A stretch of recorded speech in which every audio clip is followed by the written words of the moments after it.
नमस्कार। राजस्थान सरकार की ओर से 1 मार्च 2022 के पश्चात ओपीएस यानी ओल्ड पेंशन स्कीम को लागू किया गया है। इस स्कीम के तहत जो कर्मचारी एनपीएस के अंतर्गत आते थे उनकी एनपीएस की कटौती रोक दी गई और जीपीएफ की कटौती शुरू कर दी गई। मतलब अब 2004 के बाद नियुक्त राजस्थान के सरकारी कर्मचारी भी ओल्ड पेंशन स्कीम के तहत पेंशन के हकदार होंगे। लेकिन बात यह है कि मार्च 2022 से लेकर अब तक अगर देखा जाए तो हमारा जो एनपीएस का पैसा है वो अभी तक क्लियर नहीं हो पाया है कि क्या हमारा वो पैसा जीपीएफ 2004 वाले खाते में आएगा या नहीं आएगा। लेकिन इस बीच में एक ऐसे कर्मचारी जिन्होंने अगस्त 2022 में यानी कि ओपीएस की घोषणा के पश्चात और 2007 में जिनकी ज्वाइनिंग तिथि थी, तो ओल्ड पेंशन स्कीम के अंतर्गत राज्य सरकार के निर्देशानुसार 2022 में वो सेवानिवृत्त हुए। लेकिन उनमें 2007 में उनकी ज्वाइनिंग थी और वो 2022 में सेवानिवृत्त हुए। यानी कि वो पहले तो एनपीएस के कर्मचारी थे, उसके बाद में मार्च 2022 में जैसे ही ओपीएस लागू हुआ तो उसके पश्चात वो ओपीएस के अंतर्गत आ गए। और क्या वो सेवानिवृत्त जब हुए, क्या उन्हें वे सारे लाभ मिले हैं जो ओपीएस के अंतर्गत मिलने चाहिए? तो आज हम इस वीडियो में यही इस बात पर चर्चा करेंगे कि उस कर्मचारी को कौन कौन से लाभ मिले हैं जिसके माध्यम से उन्हें ओपीएस के अंतर्गत एक कर्मचारी को दिए जा सकते हैं। ठीक है, तो सबसे पहले उस कर्मचारी के बारे में जान लेते हैं। उनका मूल पद है वो अध्यापक भर्ती 2007 के कर्मचारी है, जिनकी ज्वाइनिंग तिथि या नियुक्ति तिथि है वो 8 नवंबर 2007 थी। ठीक है, वो तृतीय श्रेणी शिक्षक या अध्यापक लेवल 2 कह सकते हो। ठीक है, और जब वो सेवानिवृत्त हुए 31 अगस्त 2022 को, तब भी उनका जो मूल पद है वो अध्यापक ही रहा, उसमें किसी प्रकार का कोई परिवर्तन नहीं हुआ। इस प्रकार से अगर देखा जाए तो इस कर्मचारी ने लगभग 15 वर्ष तक सरकारी सेवा दी है।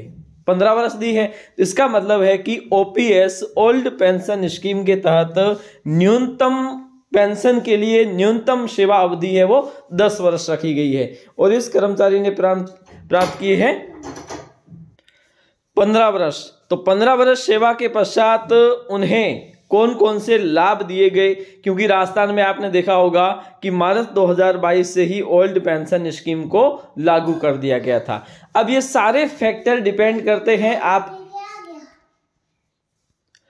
उस कर्मचारी को जिसकी सेवानिवृत्ति हुई है उसका अंतिम बेसिक क्या था, सारे फैक्टर काम करते हैं। लेकिन हम उस सारे कैलकुलेशन पे नहीं जाएंगे, हम ये समझेंगे कि उस कर्मचारी को ओल्ड पेंशन यानी कि जो 2022 में राजस्थान सरकार की ओर से घोषणा की गई है, क्या उसके अंतर्गत वे सारे लाभ मिले हैं या नहीं मिले हैं। ठीक है, तो उस कर्मचारी ने जब 31 अगस्त 2022 को सेवानिवृत्ति ली तो क्या एक ओल्ड पेंशन स्कीम के अंतर्गत आने वाले SI, GPF, commutation, PL, gratuity और पेंशन का भुगतान किया गया है या नहीं किया गया। ठीक है, अब सबसे पहले बात करते हैं कम्यूटेशन का। तो कम्यूटेशन राजस्थान सरकार के सेवा नियमों के अनुसार कोई भी सरकारी कर्मचारी जब सेवानिवृत्त हो तो उस समय अपने मूल जो अंतिम बेसिक है पेंशन की, उस पेंशन की बेसिक का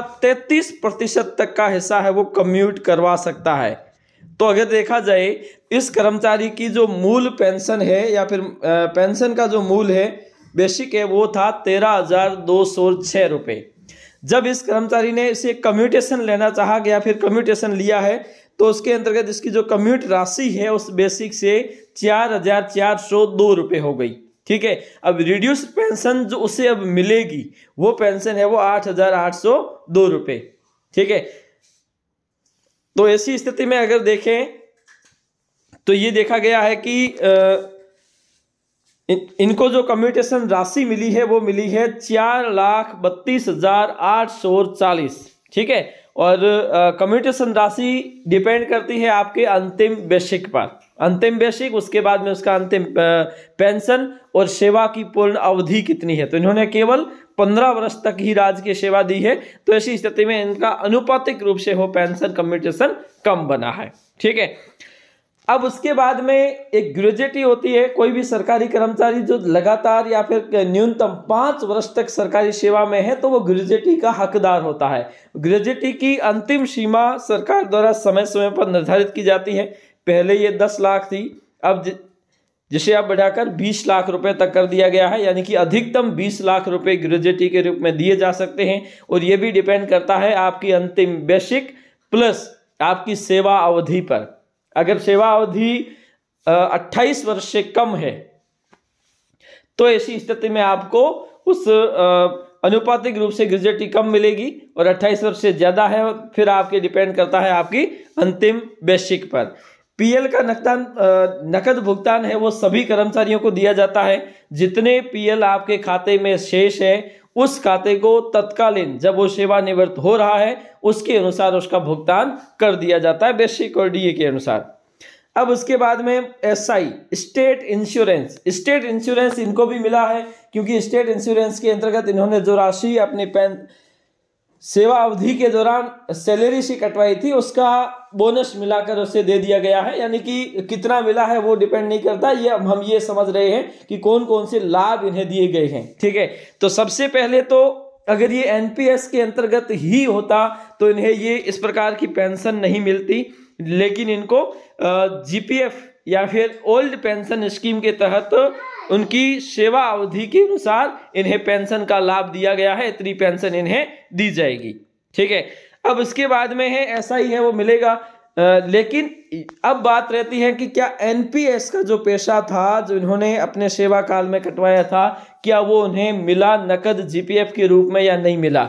तो इसकी जो फाइल है वो आगे भेजी गई है।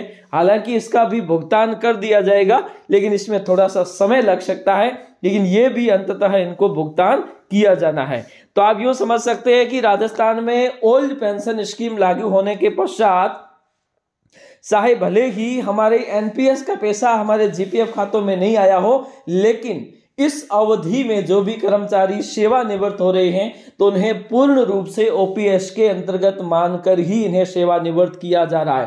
तो राजस्थान सरकार के कर्मचारी जो एनपीएस के अंतर्गत थे, जिनकी सेवा प्रारंभ है वो 2004 के पश्चात हुई थी, उन्हें मूलतः ओपीएस के अंतर्गत ले लिया गया है। अब हमारी कटौतियां भी शुरू हो गई है, तो धीरे धीरे ये जो पैसा है वो एनपीएस के से निकालकर हमारे जीपीएफ खातों में डाल दिया जाएगा। तो आज के लिए इतना ही, धन्यवाद।